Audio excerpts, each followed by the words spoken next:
ദൈവത്തിൻ്റെ അതിപരിശുദ്ധമായ നാമം വാഴ്ത്തപ്പെടുമാറാകട്ടെ. ഓരോ കർത്തൃദിവസത്തിലും നാം ആരാധനയ്ക്ക് ശേഷം വചനത്തിന് മുൻപാകെ ഇരിക്കുന്ന അനുഗ്രഹീതമായ ഒരു സമയമാണ്. ആരാധനയ്ക്ക് കൊടുക്കുന്ന പ്രാധാന്യം തന്നെ തത്തുല്യമായിട്ടുള്ള പ്രാധാന്യം അർഹിക്കുന്ന സമയമാണ് വചനത്തിന് മുൻപാകെ ആയിരിക്കുന്നത്. അതുകൊണ്ട് ആ ഭക്തിയോടുകൂടെയുള്ള ഭയത്തോടുകൂടെ തന്നെ നമുക്ക് ദൈവവചനത്തിന് മുൻപാകെ ആയിരിക്കാം. ഈ വർഷത്തിൻ്റെ 12-ാം മാസം ആദ്യ ദിവസം ഒരു കർത്തൃദിവസമാണ്. നമുക്കിന്നും ഒരുമിച്ച് കടന്നു വരുവാനും കർത്താവിനെ ആരാധിക്കുവാൻ കർത്താവ് അനുഗ്രഹീതമായ നിമിഷങ്ങൾ ഒരുക്കി തന്നു. ഇനി സ്വല്പനാളുകൾ മാത്രമേ ഉള്ളൂ. കർത്താവ് വരുന്ന താമസമാണെങ്കിൽ, നമ്മുടെ ആയുർദൈർഘ്യം കർത്താവ് നീട്ടിത്തരുന്നെങ്കിൽ 2024 നമ്മുടെ ജീവിതത്തിൽ ചരിത്രമായി മാറും. നാം 2025 പ്രവേശിക്കും. ഈ 12-ാം മാസം ഒരു കർത്തൃദിവസത്തോടുകൂടെ തന്നെ ആരംഭിക്കുവാൻ കർത്താവ് തന്ന അനുഗ്രഹീതമായ അവസരത്തെ ഓർത്ത് ദൈവത്തെ സ്തുതിക്കുന്നു. വ്യക്തിപരമായിട്ട് ഞാനും വളരെ സന്തോഷത്തോടുകൂടെയാണ് ഈ സഭയിൽ ഇന്ന് ആയിരിക്കുന്നത്. കാരണം 2 കാരണങ്ങളുണ്ട്. ഒന്ന്, ബ്രദർ സാം എബ്രഹാം എന്ന കുടുംബമായിട്ട് ഏകദേശം 1 വർഷമല്ല, അതിനധികമായിട്ട് തന്നെ അതിനുശേഷം അവർ കടന്നു വന്നു. ദൈവത്തിന് സ്തോത്രം പറയാൻ മാത്രമേ വകയുള്ളൂ. കൂടാതെ ഞങ്ങളേറെ സ്നേഹിക്കുകയും ബഹുമാനിക്കുകയും ചെയ്യുന്ന പ്രിയ ലാലുഷായനും ലാലിമാമയും അവരും നമ്മോടൊപ്പം ഉണ്ടായിരുന്നു. പ്രിയ അച്ചായൻ ഓർമ്മിപ്പിച്ചതുപോലെ കോവിഡിൻ്റെ സമയത്ത് വെർച്വൽ പ്ലാറ്റ്ഫോമിൽ സ്ക്രീനിൽ കൂടെ മുഖാമുഖം കണ്ട് ഓരോ ഞായറാഴ്ച, നമുക്ക് ഞായറാഴ്ച അവർക്ക് ശനിയാഴ്ച വൈകിട്ട് ഒരുമിച്ച് കർത്താവിനെ സ്തുതിക്കുവാനും സ്തോത്രം ചെയ്യുവാനുമുള്ള ഒരു സമയവും കർത്താവ് നമുക്ക് ഒരുക്കി തന്നു. സഹോദരിമാരുടെ കൂടിവരവിൽ പ്രിയ ലാലിമാമയുടെ സാന്നിധ്യം എപ്പോഴും ഉണ്ട്. പ്രബോധന ചിന്തകളും വചന ശുശ്രൂഷയും അതെല്ലാം സഹോദരിമാർക്ക് വളരെ അനുഗ്രഹമായിരിക്കുന്നു. അതോർത്തും ദൈവത്തെ സ്തുതിക്കുന്നു. അതുകൊണ്ടാണ് ഇപ്പോഴും ആ മീറ്റിംഗ് ഓൺലൈനിൽ തന്നെ നടക്കുന്നത്. കാരണം അവരുടെ സജീവ സാന്നിധ്യം, അവരുടെ ശുശ്രൂഷകൾ എല്ലാവർക്കും ഒരു അനുഗ്രഹത്തിന് കാരണമായിരിക്കുന്നു.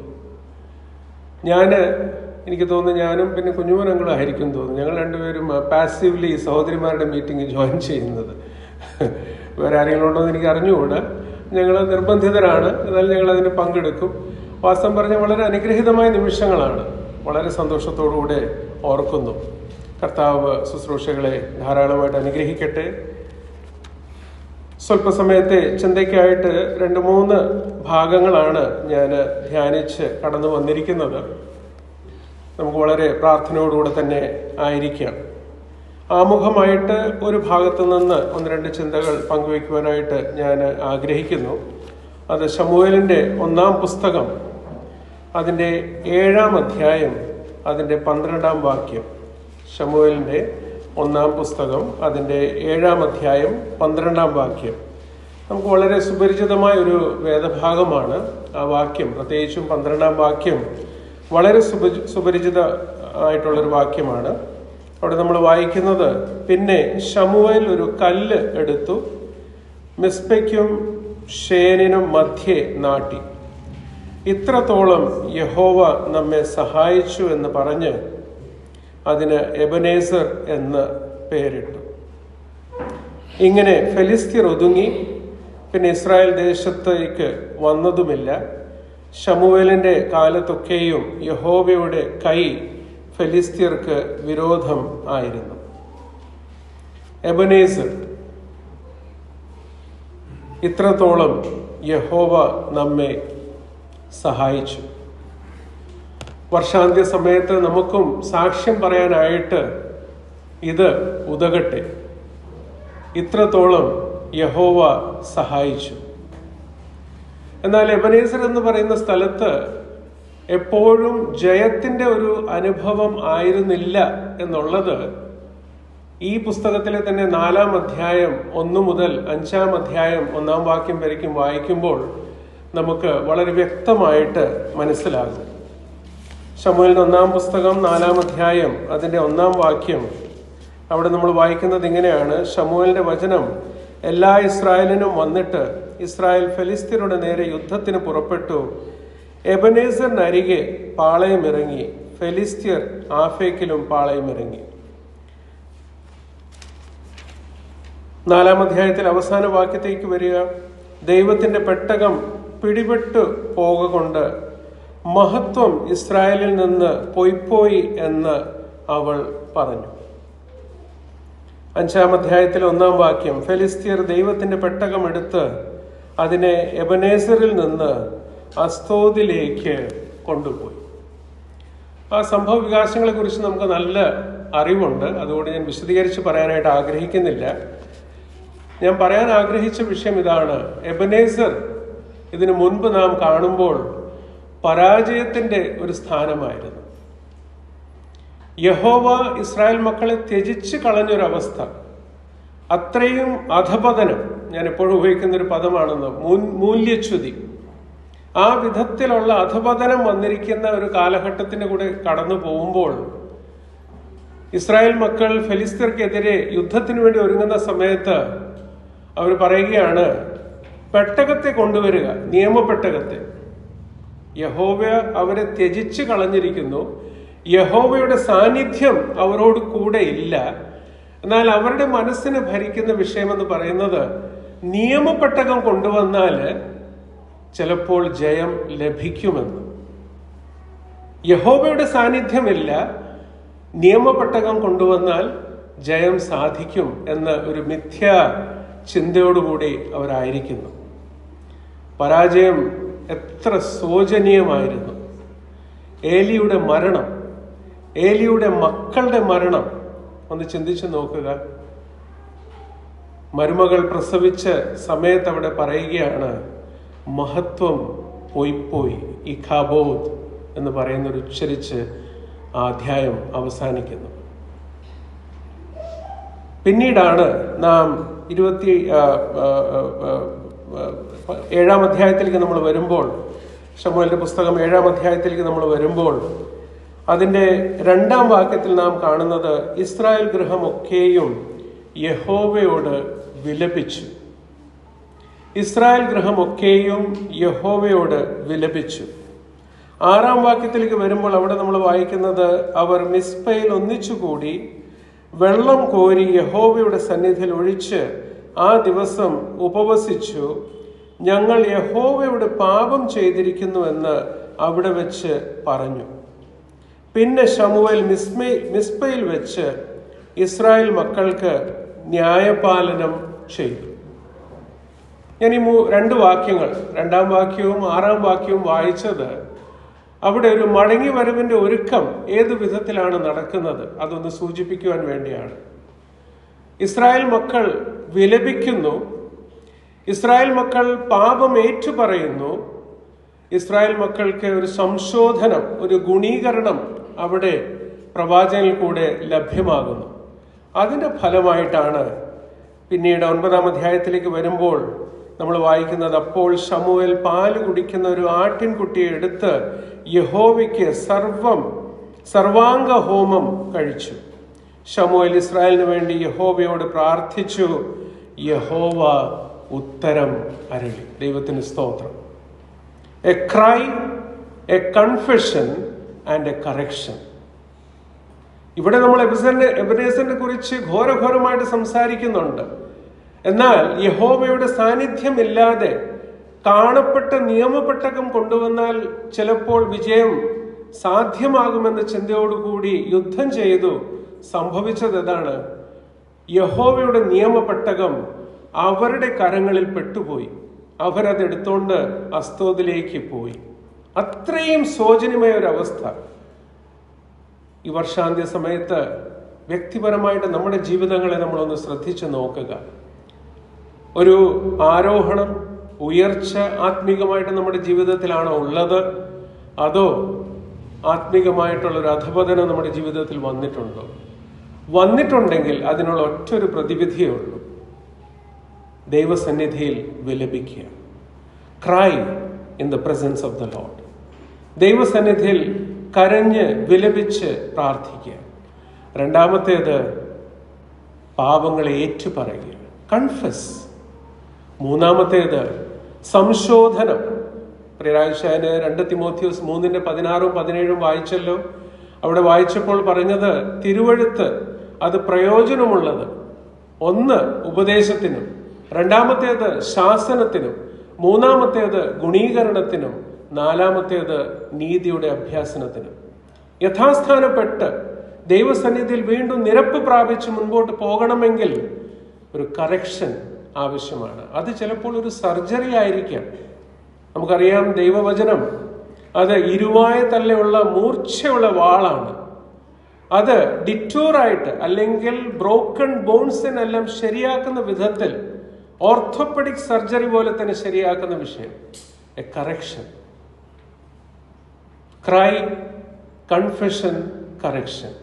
ഒരു വിലാപം ദൈവസന്നിധിയിൽ ഏറ്റുപറയുക, ഒരു സംശോധനം, ഒരു ഗുണീകരണം ആവശ്യമുണ്ടെങ്കിൽ ദൈവസന്നിധിയിൽ അത് കഴിക്കുമ്പോൾ നാം 7-ാം അധ്യായത്തിലെ 10 മുതലുള്ള വാക്യങ്ങൾ നമ്മൾ വായിക്കുമ്പോൾ അവിടെ വായിക്കുന്നത്, ശമൂവേൽ ഹോമയാഗം കഴിച്ചുകൊണ്ടിരിക്കുമ്പോൾ ഫെലിസ്ത്യർ ഇസ്രായേലിനോട് പടയ്ക്ക് അടുത്തു.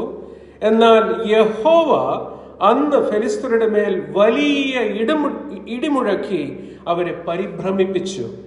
അവർ ഇസ്രായേലിനോട് തോറ്റുപോയൊരവസ്ഥയായിരുന്നു. എന്നാൽ ഇവിടെ നമ്മൾ വായിക്കുന്നത് യഹോവ അവിടെ പ്രവർത്തിച്ചു. അതിന്റെ ഫലമായിട്ട് അവർ ഇസ്രായേലിനോട് തോറ്റുപോയി. അടുത്ത വാക്യത്തിൽ നമ്മൾ വായിക്കുന്നത്, ഇസ്രായേലിയർ മിസ്പയിൽ നിന്ന് പുറപ്പെട്ട് ഫെലിസ്ത്യരെ പിന്തുടർന്ന് ബെത്കാരിന്റെ താഴ്വരെ അവരെ സംഹരിച്ചു. അതിനുശേഷമാണ് 12-ാം വാക്യത്തിലേക്ക് വരുമ്പോൾ നമ്മൾ വായിക്കുന്നത്, പിന്നെ ശമൂവേൽ ഒരു കല്ലെടുത്ത് മിസ്പയ്ക്കും ഷേനിനും മധ്യ നാട്ടി, ഇത്രത്തോളം യഹോവ സഹായിച്ചു. ദൈവമക്കളെ, എന്നോടുകൂടെ ചേർത്ത് പറയുകയാണ്, ഇനി ആ പാട്ട് പാടുമ്പോൾ, ഇത്രത്തോളം യഹോവ സഹായിച്ചു എന്ന് പാട്ട് പാടുമ്പോൾ, ഈ കരച്ചിൽ, ഈ കൺഫെഷൻ, ഈ കറക്ഷൻ കഴിഞ്ഞിട്ട് പാടുക, അല്ലാതെ പാടരുത്, യാന്ത്രികമായിട്ട് പാടരുത്. ഞാൻ എന്നെ കൂടി ചേർത്ത് പറയുകയാണ്, ഇത്രത്തോളം യഹോവ സഹായിച്ചു എബനേസർ എന്ന് പറയാൻ വേണ്ടി ഇത് കഴിഞ്ഞിട്ട് വന്ന് പാടുക. ദൈവം അതിൽ മഹത്വപ്പെടും.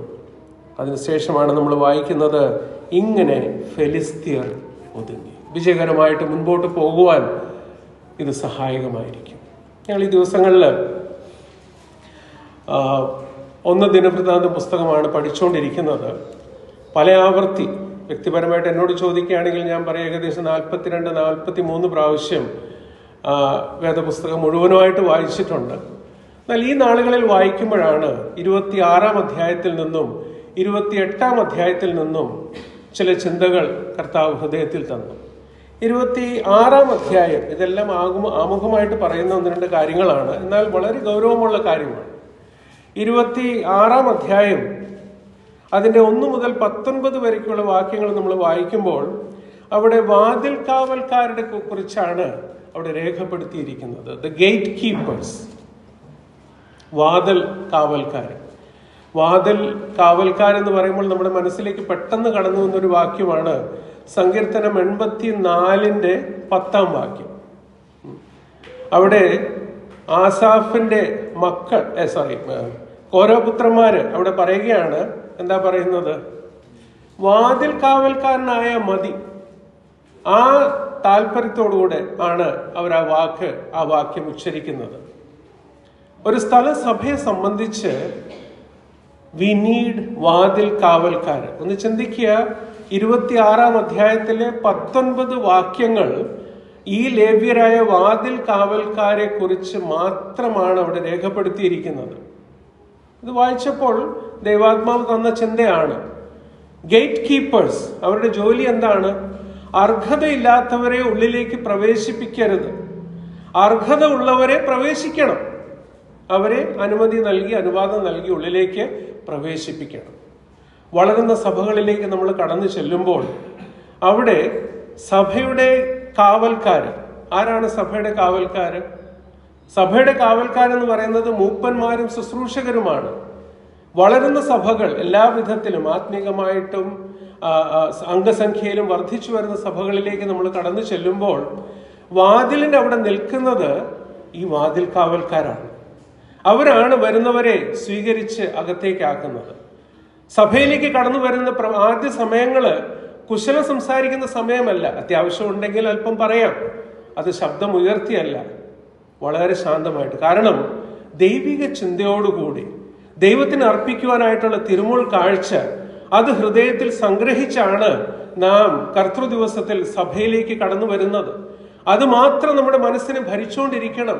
മറ്റേ ഈ ലോകത്തിലുള്ള യാതൊരു വിധത്തിലുള്ള ചിന്തകൾ ആ സമയത്ത് പ്രവേശിക്കരുത്. അവരെ അകത്തേക്ക് സ്വീകരിക്കുന്നത് വാതിൽ കാവൽക്കാരാണ്. എന്തോ ഒരു അനുഗ്രഹീതമായ ഒരു സഭയാണ്. ഒരു സ്കൂളില് ഹെഡ് മാസ്റ്ററാണ് അവിടുത്തെ ചീഫ് എക്സിക്യൂട്ടീവ് ഓഫീസർ. സ്കൂളിന്റെ സമയം 10 മണിക്ക്, കുട്ടികൾക്ക് 9:55 വന്നാൽ മതി.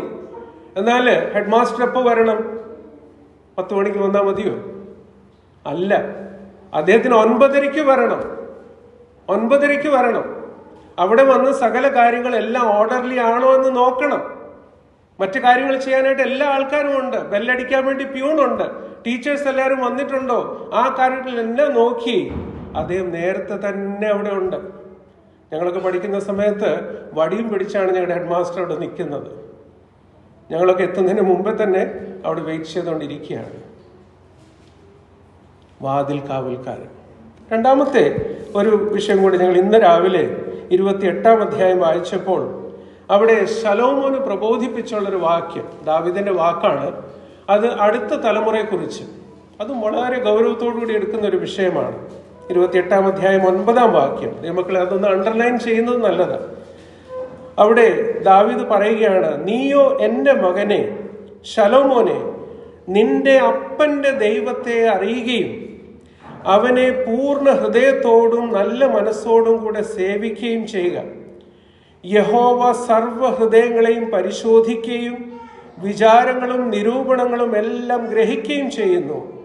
നീ അവനെ അന്വേഷിക്കുന്നുവെങ്കിൽ അവനെ കണ്ടെത്തും, ഉപേക്ഷിക്കുന്നുവെങ്കിൽ അവനെ കണ്ടെത്തും, ഉപേക്ഷിക്കുന്നുവെങ്കിലോ അവൻ നിന്നെ എന്നേക്കും തള്ളിക്കളയും. അതൊരു വെറും ഒരു മുന്നറിയിപ്പല്ല. അവിടെ വീണ്ടും ആവർത്തിച്ച് പറഞ്ഞിരിക്കുകയാണ്, ഉപേക്ഷിക്കുന്നുവെങ്കിലോ അവൻ നിന്നെ എന്നേക്കും തള്ളിക്കളയും. ഞാനിത് വായിച്ചത് നമ്മുടെ അടുത്ത തലമുറയെ നമുക്കിതൊന്ന് പറഞ്ഞ് വിശ്വാസത്തിൽ ഉറപ്പിക്കുവാനായിട്ട് കഴിയുമോ? ദാവീദ് ശലോമോനെ കുറിച്ച് പറയുകയാണ്, ശലോമോനോട് പറയുകയാണ്. ഇത് വളരെ ഗൗരവത്തോടുകൂടി എടുക്കുവാൻ കർത്താവ് നമ്മെ സഹായിക്കട്ടെ. ഓരോ കുടുംബത്തിൻ്റെ കുലപുരോഹിതൻ എന്ന് പറയുന്നത് കുടുംബത്തിൻ്റെ നാഥനാണ്. അദ്ദേഹത്തിൻ്റെ ഏറ്റവും വലിയ ശുശ്രൂഷയാണ് കുടുംബത്തിൻ്റെ ആത്മീയ വിശുദ്ധി കാത്തു സൂക്ഷിക്കുക.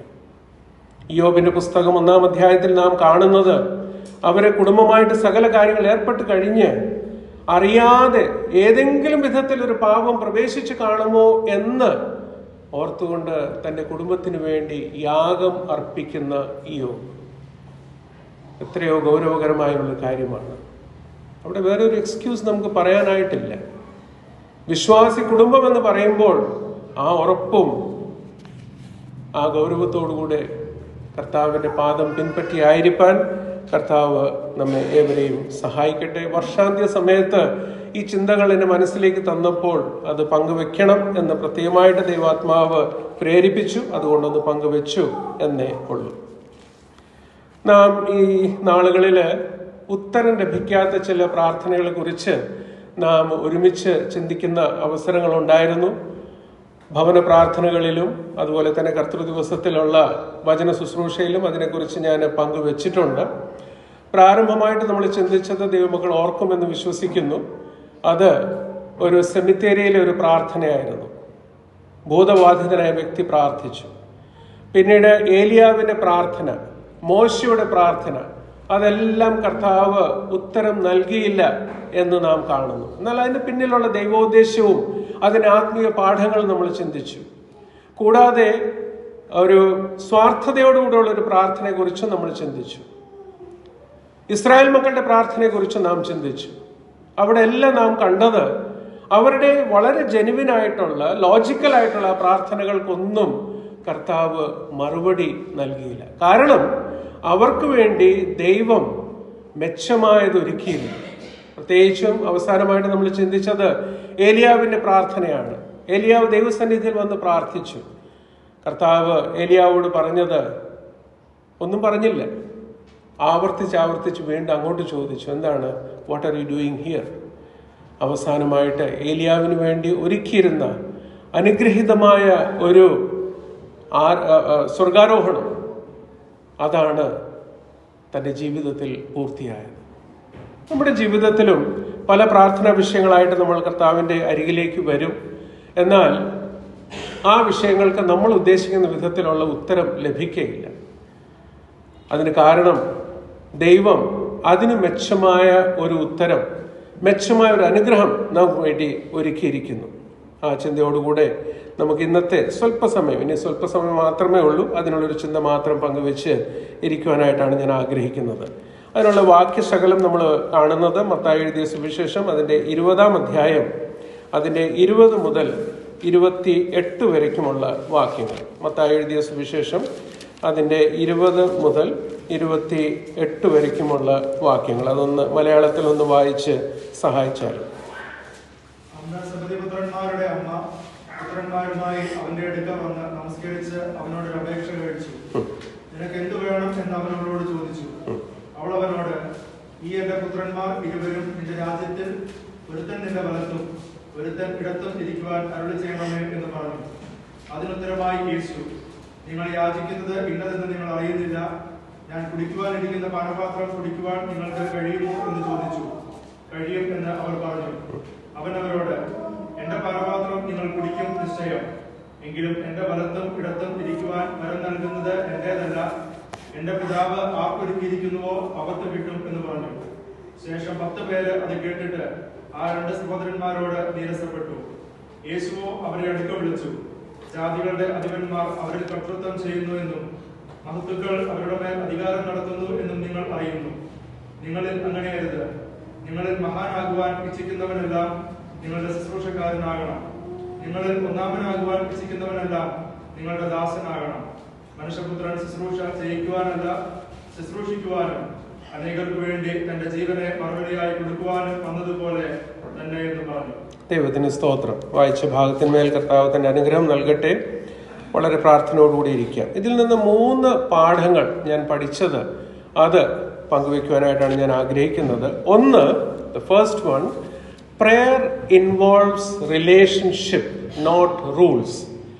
ദൈവസന്നിധിയിൽ നാം വന്ന് പ്രാർത്ഥിക്കുമ്പോൾ അത് ബന്ധങ്ങളെ ആശ്രയിച്ചാണ് നമ്മുടെ പ്രാർത്ഥനകൾക്ക് ഉത്തരം ലഭിക്കുന്നത്. ABCD എന്ന് പറഞ്ഞ് കുറച്ച് റൂൾസും റെഗുലേഷനും ഫോളോ ചെയ്ത് നമ്മൾ ദൈവസന്നിധിയിൽ വന്ന് പ്രാർത്ഥിക്കുമ്പോൾ അതിന് ഉത്തരം കർത്താവ് നൽകും എന്ന് ചിന്തിക്കുന്നത് അത് ഭോഷത്വമാണ്. കഴിഞ്ഞ ദിവസത്തെ ന്യൂസ് പേപ്പറിൽ ഒരു വാർത്ത വന്നിരുന്നു. അതായത് ഈ ശബരിമല സീസൺ ആണല്ലോ, ധാരാളം ഭക്തന്മാർ ഓരോ ദിവസം തന്നെ ലക്ഷക്കണക്കിനാണ് പോയിക്കൊണ്ടിരിക്കുന്നത്. അവർ കുറേ നാളായിട്ട് ചെയ്തു വന്ന ഒരു ആചാരമായിരുന്നു ഈ തേങ്ങയും നാളികേരവും അതുപോലെ തന്നെ മഞ്ഞളും എല്ലാം, നാളികേരം അവിടെ ഉരുട്ടുന്നു, മഞ്ഞൾ അവിടെ വിതയ്ക്കുന്നു, ഈ കാര്യങ്ങൾ ചെയ്യുകയായിരുന്നു. എന്നാൽ കഴിഞ്ഞ ദിവസം ഒരു നോട്ടിഫിക്കേഷൻ വന്നു, ചിലർ വായിച്ചു കാണുമെന്ന് വിശ്വസിക്കുന്നു. അവിടുത്തെ മേൽശാന്തി, പ്രധാന തന്ത്രി പറയുകയാണ്, ഇങ്ങനെ ഒരു കാര്യം ഇവിടെ നാട്ടു നടപ്പില്ല. ഇത് എവിടെയോ കയറി വന്നു, ആൾക്കാർ ഇങ്ങനെ ചെയ്തുകൊണ്ടിരിക്കുക. ഒന്ന് ചിന്തിച്ചു നോക്കിയേ. പഴയ നിയമത്തിൽ നെഹുഷ്ഠാനാക്കിയതുപോലെ അല്ലേ? മരുപ്രയാണത്തിൽ മരുഭൂമിയിലെ ഒരു സമയത്ത് അഗ്നിസർപ്പം അവരുടെ ദംശനത്തിൽ നിന്ന് ജനത്തെ രക്ഷിക്കാൻ വേണ്ടി യഹോവ മോശയോട് കൽപ്പിച്ചു. അതിനുവേണ്ടി ഉയർത്തിയത് പിന്നെ അവരുടെ ജീവിതത്തിൽ എന്തോ ആയി? ഒരു വിഗ്രഹമായി മാറി അല്ലേ? നെഹുഷ്ഠാൻ തന്നെ ഒരു പേരും കൊടുത്തു. ഇത്രയും പഴക്കമുള്ള, ഞാൻ പറഞ്ഞ ഇത്രയും ഒരു ലെജൻഡറി ആയിട്ടുള്ള ഒരു ടെമ്പിളില് അതിന് മേൽശാന്തി പറയുകയാണ്, നിങ്ങൾ കാലാകാലമായിട്ട് ചെയ്തു വന്നിരുന്ന ഈ ആചാരങ്ങൾക്ക് ഒരു പ്രസക്തിയുമില്ല, വെറുതെയാണ് നിങ്ങൾ ചെയ്യുന്നത്. അത് വായിച്ചപ്പോൾ ഞാൻ ചിന്തിച്ചു, നമ്മളീ പലപ്പോഴും പറയാറില്ലേ പിതാക്കന്മാർ ചെയ്തു വന്നതുപോലെ? ദൈവവചന പ്രകാരമാണോ? അതാണ് പ്രധാനമായിട്ട് നോക്കേണ്ടത്. പിതാക്കന്മാര് ദൈവവചനത്തിൽ അധിഷ്ഠിതമായിട്ടുള്ള കാര്യങ്ങൾ എന്തൊക്കെ ചെയ്തോ അതിന് ഇടത്തോട്ടോ വലത്തോട്ടോ തിരിയരുത്. There are no rules other than the scripture. ഇതില്ലാതെ വേറെ ഒരു ക്രീഡ്, മാൻമെയ്ഡ് ക്രീഡ് നമുക്കില്ല. നമുക്കാകെ ഉള്ളത് ദൈവത്തിന്റെ ജീവനുള്ള വചനം മാത്രം. മറ്റൊരു കാര്യത്തിന് അവിടെ സ്ഥാനമില്ല. So prayer fully rests upon relationship, not on rules. എല്ലാ ചൊവ്വാഴ്ചയും വന്ന് ഇവിടെ അറ്റൻഡൻസ് ഇട്ട് പോയാൽ കർത്താവ് പ്രാർത്ഥന കേൾക്കുമെന്ന് ചിന്തിക്കുകയാണെങ്കിൽ അത് വ്യർത്ഥമാണ്. എന്നാൽ തിരുവചനം പറഞ്ഞിരിക്കുന്നത് സഭയായിട്ട് പ്രാർത്ഥന കഴിച്ചു വരണം. സഭയായിട്ട്, സഭയുടെ പ്രാർത്ഥനയാണ്. അതിന് ഗൗരവം കൊടുക്കാതെ ഇരുന്നാൽ ദൈവം ചോദിച്ചു. ഇപ്പൊ ചോദിക്കും, സണ്ണി എല്ലാം ചൊവ്വാഴ്ചയും വരുന്നുണ്ടോ? ഇവിടെ വരുന്നില്ല, പക്ഷെ ഞാൻ ചൊവ്വാഴ്ചയിൽ ശുശ്രൂഷയിലാണ്. ഓരോ ചൊവ്വാഴ്ചയിൽ എനിക്ക് ശുശ്രൂഷയുണ്ട്. ആ ദൈവിക ശുശ്രൂഷയിലാണ് ഞാൻ ആയിരിക്കുന്നത്. നമുക്ക് വളരെ ഗൗരവത്തോടുകൂടി ചിന്തിക്കേണ്ട വിഷയമാണ്. Prayer involves relationship, not rules. ഇവർ വന്നതിൽ യാതൊരു തെറ്റും ചെയ്തിട്ടില്ല. ദൈവത്തിന്റെ സന്നിധിയിൽ വന്ന് ഈ മാതാവ് ചോദിക്കുന്ന സമയത്ത് നല്ല മനോഭാവത്തോടുകൂടെ, വളരെ സ്പെസിഫിക് ആയിട്ട്, കൂടാതെ ദൈവം തന്നെ നൽകിയ വാഗ്ദത്തത്തെ ക്ലെയിം ചെയ്തിട്ടുള്ളതും, പിന്നെ അവർ ഒരുമിച്ച് ചേർന്ന് വന്ന് മക്കളുമായിട്ട് വന്ന് മാതാവ് അപേക്ഷിക്കുകയാണ്. They had the right attitude. They were specific in their prayer request. They claimed the promise given by God. They had faith and they had agreed upon. And then they asked that prayer request.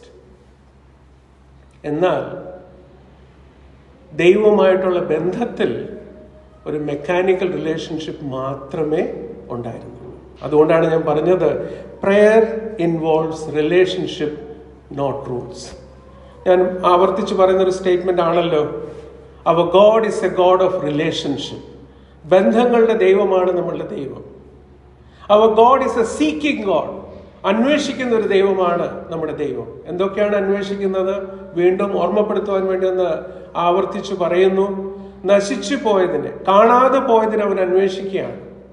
രണ്ടാമത്തേത്, സത്യ ആരാധികളെ അവൻ അന്വേഷിക്കുന്നു.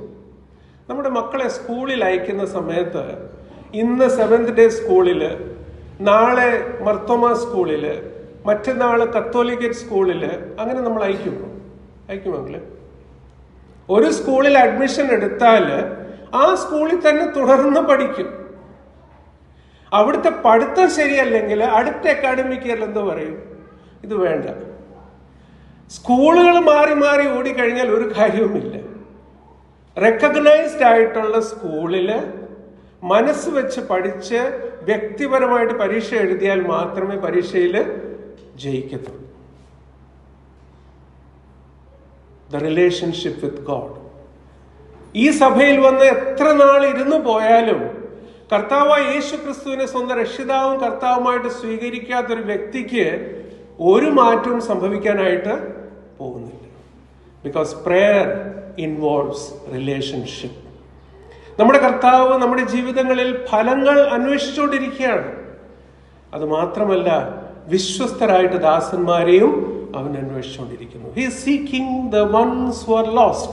He is seeking true worshippers. He is seeking fruits in our lives. And he is also seeking faithful servants. രണ്ടാമത്തെ വിഷയം, prayer involves taking orders, not giving.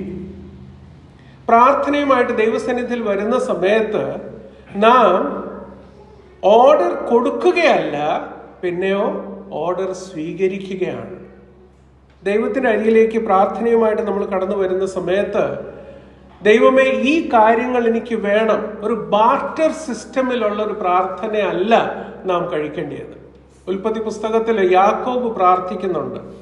ഏത് സ്ഥലമാണെന്നുള്ളത് ഞാൻ വിവരിച്ച് പറയാനായിട്ട് ആഗ്രഹിക്കുന്നില്ല. അവിടെ പ്രാർത്ഥിക്കുന്ന സമയത്ത് അവിടെ പറയുന്നത്, ഇന്ന ഇന്ന കാര്യം എനിക്ക് സാധിപ്പിച്ചു തരുമെങ്കിൽ ഞാൻ ഇന്ന കാര്യങ്ങൾ നിനക്ക് വേണ്ടി ചെയ്യും. ആ പ്രാർത്ഥനയുടെ സ്വരം ഒരിക്കലും നമ്മുടെ ജീവിതത്തിൽ വരരുത്. പിന്നെ എങ്ങനെയായിരിക്കണം? സദ്രക്, മേശക്, അബേദ്നെഗോ രാജാവിനോട് പറഞ്ഞതുപോലെ, ഈ ദൈവം ഞങ്ങളെ രക്ഷിപ്പാൻ സമർത്ഥനാണ്, രക്ഷിച്ചില്ലെങ്കിലും ഞങ്ങൾ നിന്റെ മുമ്പാകെ. ഹബക്കൂക്ക് എന്താ പറഞ്ഞത്? എല്ലാ കാര്യങ്ങളും പ്രതികൂലമായിട്ട് വിപരീതമായിട്ട് നടന്നാലും ഞാൻ യഹോവയിൽ ആനന്ദിക്കും. ഒരു ബാർഗെയിനിങ് ടേബിളിൽ അക്രോസ് ഇരുന്ന് ഒരു ഡീൽ ഫിക്സ് ചെയ്യല്ല നമ്മൾ കർത്താവുമായിട്ട്. Prayer involves taking orders. ദൈവസന്നിധിയിൽ വന്ന് പ്രാർത്ഥിക്കുമ്പോൾ കർത്താവ് നൽകുന്ന നിർദ്ദേശങ്ങൾ സ്വീകരിച്ച് അതിനനുസരിച്ച് നമ്മുടെ ജീവിതത്തെ ക്രമപ്പെടുത്തുക. കർത്താവിനോട് അപേക്ഷിക്കാം, തീർച്ചയായിട്ടും നമ്മുടെ ആഗ്രഹങ്ങൾ നമ്മൾ അറിയുന്നതിൽ യാതൊരു തെറ്റുമില്ല. എന്നാൽ ആ സമയങ്ങളിലെല്ലാം നമ്മെ തന്നെ ചോദിക്കുക, കർത്താവ്, ഈ ആഗ്രഹം എനിക്കുണ്ട്, ഈ ആഗ്രഹം ഞാൻ അറിയിക്കുന്നു, എന്നാൽ എൻ്റെ ഹിതമല്ല നിന്റെ ഹിതം. പ്രിയ ജോബിന കുക്കുമോളുടെ സാക്ഷ്യം പറയുകയായിരുന്നു. എല്ലാം ഒരു അത്ഭുതമായിട്ടാണ് പ്രിയ മകളുടെ ജീവിതത്തിൽ സംഭവിച്ചത്. സകല കാര്യങ്ങൾ ഓരോ വിധത്തിലും ആ സമയങ്ങളിൽ മാതാവിൻ്റെയും പിതാവിൻ്റെയും വല്യപ്പച്ചൻ്റെയും വല്യമ്മച്ചിയുടെയും അവരുടെ എല്ലാം കരുതലും പ്രാർത്ഥനയും എല്ലാം കൂടെ ഉണ്ട്. സഭയായിട്ട് നമ്മളും പ്രാർത്ഥിക്കുകയായിരുന്നു. പ്രിയ മകളുടെ PR കിട്ടുന്ന കാര്യത്തിലും ആ കാര്യങ്ങൾ കൈകാര്യം ചെയ്യുന്ന ആള് പറഞ്ഞു, നീ പ്രാർത്ഥിക്കുന്ന ദൈവം അത്ഭുതം പ്രവർത്തിക്കുന്ന ദൈവമാണോ? മകൾ ഉറപ്പോടുകൂടി പറഞ്ഞു, ആന്നു. ആ വിവരം വന്നു കഴിഞ്ഞപ്പോൾ അദ്ദേഹം വിളിച്ചിട്ട് പറഞ്ഞു, നീ വിശ്വസിക്കുന്നുണ്ടോ നിന്റെ ദൈവം പ്രാർത്ഥന കേൾക്കുന്ന ദൈവമാണ്? അപ്പോഴും പറഞ്ഞു ആന്നു. അപ്പോൾ പറഞ്ഞു, നിന്റെ ദൈവം പ്രാർത്ഥനയ്ക്ക് ഉത്തരം തന്നു, നീ ഇമെയിൽ തുറന്ന് നോക്ക്. ദൈവത്തിൽ ആശ്രയിക്കുക. നമ്മുടെ ഓരോരുത്തർക്കും ആ സാക്ഷ്യം പറയാൻ പറ്റും. നമുക്ക് ഓരോരുത്തർക്കും ആ സാക്ഷ്യം പറയാൻ പറ്റും. എത്രയോ ആർദ്ര ഹൃദയമുള്ള കർത്താവാണ് നമ്മുടെ കർത്താവ്. എന്നാൽ നമ്മൾ പ്രാർത്ഥനയായിട്ട് വരുന്ന സമയത്ത് let us not give orders. കർത്താവ് ഇന്ന സാധനങ്ങൾ എനിക്ക് വേണം അല്ല, കർത്താവിൻ്റെ ഹിതത്തിനനുസരിച്ച് ഈ ആഗ്രഹങ്ങൾ എനിക്കുണ്ട്, കർത്താവിൻ്റെ ഹിതമാണെങ്കിൽ എനിക്ക് നൽകി തരിക. മൂന്നാമത്തേത്, prayer involves giving not getting. ഇന്നത്തെ കരിസ്മാറ്റിക് ചർച്ച് ഗ്രൂപ്പ്സിലും പ്രോസ്പെറിറ്റി ഗോസ്പൽ പഠിപ്പിക്കുന്ന കൂട്ടത്തിലും നാം പ്രധാനമായിട്ട് കാണുന്നത്, ദൈവസന്നിധിയിൽ വരുമ്പോൾ നിങ്ങളുടെ ആവശ്യങ്ങളെല്ലാം അറിയിക്കുക. You will be blessed with all the riches. ഭൗമികമായിട്ടുള്ള സകല കാര്യങ്ങൾ നിങ്ങൾക്ക് കർത്താവ് നൽകി തരും എന്ന വാഗ്ദത്തമാണ് ഇവരെല്ലാം ഉച്ചത്തിൽ അവരോട് പങ്കുവെക്കുന്നത്. എന്നാൽ ദൈവമക്കളായ നമുക്കറിയാം, തിരുവചനം നമ്മെ പഠിപ്പിക്കുന്ന വിഷയം നാം ചിലത് പ്രാപിക്കുവാൻ വേണ്ടിയല്ല, പിന്നെയോ പ്രാർത്ഥനയിൽ നമ്മൾ ദൈവസന്നിധിയിൽ വരുന്ന സമയത്ത് നമ്മെ തന്നെ അർപ്പിക്കുക. There is enough for everyone's need, not for everyone's greed. Mahatma Gandhi പറഞ്ഞൊരു സ്റ്റേറ്റ്മെന്റ് ആണ്.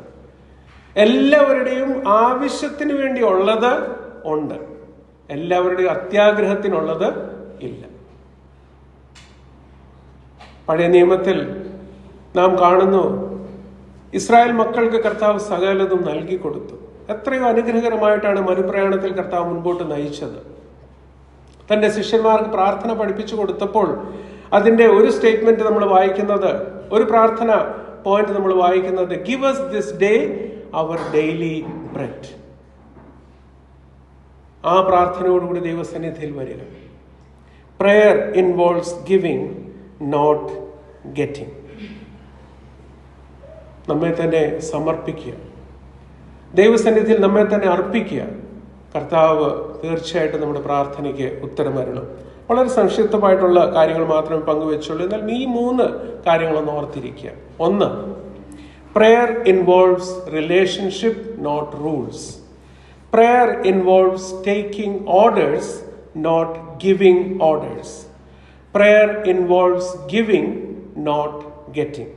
പ്രാർത്ഥനയിൽ ആവശ്യമുള്ളത് ബന്ധങ്ങളാണ്, ദൈവവുമായിട്ടുള്ള ബന്ധം. പ്രാർത്ഥന ദൈവത്തിന് ചില നിർദ്ദേശങ്ങൾ നൽകുകയല്ല, ദൈവത്തിൻ്റെ അരുളപ്പാടുകൾ അതേപടി അനുസരിക്കാനായിട്ടുള്ളൊരു മനോഭാവം. പ്രാർത്ഥന കൊടുക്കുക എന്നാണ്, നമ്മൾ സ്വീകരിക്കുക അത് സെക്കൻഡറി ആണ്. ഈ വിധത്തിൽ നമ്മുടെ പ്രാർത്ഥനയെ ക്രമീകരിക്കുവാനും ക്രമപ്പെടുത്തുവാനും കർത്താവ് നമ്മെ സഹായിക്കട്ടെ. ഞാൻ മുമ്പ് പറഞ്ഞൊരു വിഷയം കൂടി പറഞ്ഞ് ഞാൻ അവസാനിപ്പിക്കാം. ചൈന ഇൻലാൻഡ് മിഷൻ ആ ശുശ്രൂഷയിൽ വ്യാപൃതനായിരുന്ന ആരംഭിച്ച ഹഡ്സൺ ടെയ്ലർ എന്ന മിഷണറി, അദ്ദേഹത്തിന്റെ വീടിന്റെ ഫ്രണ്ടിൽ 2 ഫ്ലാഗ്സ് വെച്ചിരുന്നു. ഒരു ഭാഗത്ത് എഴുതിയിരിക്കുന്നത് എബനേസർ, മറുഭാഗത്ത് എഴുതിയിരിക്കുന്നത് ജഹോവ ജൈറെ. ജഹോവ ജൈറെ. എന്താ ഈ രണ്ടും ഓർപ്പിക്കുന്നത്? ഇത്രത്തോളം യഹോവ സഹായിച്ചു, യഹോവ കരുതിക്കൊള്ളും. ദൈവത്തിന്റെ വിശ്വസ്തതയും ദൈവത്തിന്റെ ബഹുവിധമായിട്ടുള്ള അഷ്വറൻസിനെയും ഓർമ്മപ്പെടുത്തുന്ന അനുഗ്രഹീതമായ ഒരു ചിന്ത. എപ്പോഴും കയറുമ്പോഴും നമുക്ക് ഓർക്കുവാനായിട്ടുള്ളത് ഇത്രത്തോളം യഹോവ സഹായിച്ചു, യഹോവ കരുതിക്കൊള്ളും. 1816 ഒരു മിഷണറി എഴുതിയ ചില വാക്കുകൾ ഇങ്ങനെയാണ്: it is Jesus first and last, whose spirit shall guide us safe home. We will praise him for all that is past and trust him to all that is to come. ഞാൻ ഒന്നുകൂടി വായിക്കാം, വളരെ സിമ്പിളാണ്. It is Jesus first and last, whose spirit shall guide us safe home. We will praise him for all that is past and trust him to all that is to come. നമുക്ക് ദൈവത്തിൽ സന്തോഷിക്കാം, നമുക്ക് ദൈവത്തെ സ്തുതി പറയാം. കഴിഞ്ഞ കാലങ്ങളെ ഓർത്ത് ദൈവത്തിൽ പൂർണ്ണമായിട്ട് ആശ്രയിക്കാം. ഇനിയും നാം നടക്കാതെ പാതയിൽ മുൻപോട്ട് പോകുമ്പോൾ നമ്മുടെ ജീവിതത്തിൽ അൽഫയും ഒമേഗയും അവൻ മാത്രം. ഈ അവസാന മാസത്തിലേക്ക് കർത്താവ് നമ്മളെ നടത്തിയല്ലോ. പലരും നമ്മളെ വിട്ട് ഇന്ന് തിരുസന്നിധിയിൽ വിശ്രമിക്കുന്നു. നമ്മുടെ ആയുർദൈർഘ്യം കർത്താവ് നീട്ടി തന്നിരിക്കുന്നു. ദൈവത്തിന് സ്തോത്രം. ഒരു നിമിഷം പോലും പാഴാക്കാതെ, ഒരു ദിവസം പോലും പാഴാക്കാതെ ആ അരുമനാഥനെ മാത്രം പിൻപറ്റി മുൻപോട്ട് പോകുവാൻ കർത്താവ് നമ്മെ സഹായിക്കട്ടെ.